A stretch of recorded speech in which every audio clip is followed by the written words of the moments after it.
The history of sexual assault in this country is remarkable.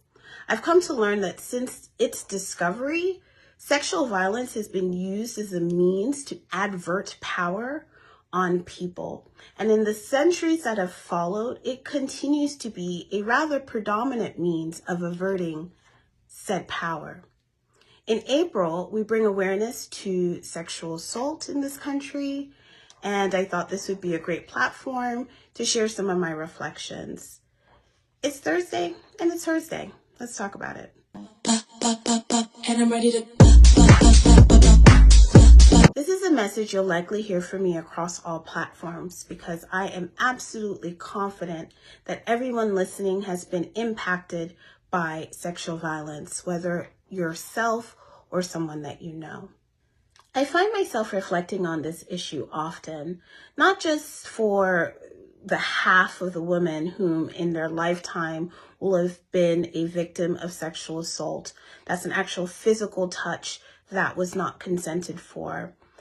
But also the men whom are having increased rates of sexual assault. 1 in 3 men will have been assaulted in their lifetime.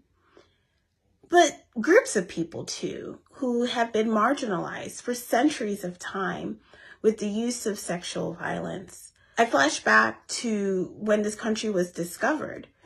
It's reported that Indigenous people were sexually assaulted when they opted not to conform to the new taught and unsolicited ways of life.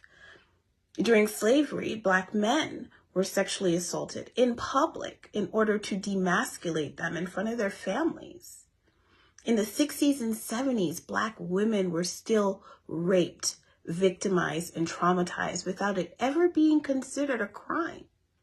And now, today, we still have people whom are being assaulted because of who they love or how they choose to physically express themselves because that's how they feel most comfortable. Countless tales of institutionalized situations in academic institutions where mentors, professors utilize sexual assault to invoke power on their subjects.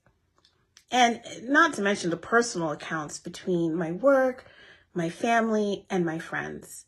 The reality is sexual violence impacts us all. It impacts our communities. It impacts the victim, not only their physical and their mental health, but their economic prosperity, their future relationships and the health of that, the growth of their family, the growth of our communities. So if the only thing you get from this message is that we are a community and we really should stand together because this impacts us all. If you look a little closer, you'll realize that we are more commonly linked than you think. As people, we share the same health issues. We share similar life experiences. If you or someone you know has been impacted by sexual assault and you need help, please read the caption below and reach out to one of the resources indicated or DM us directly so we can put you in touch with the help that you need. This is Dr. Vaughn with the Concierge Practice. I'm wishing you a happy and healthy Thursday. Stay safe out there. I'll see you next week.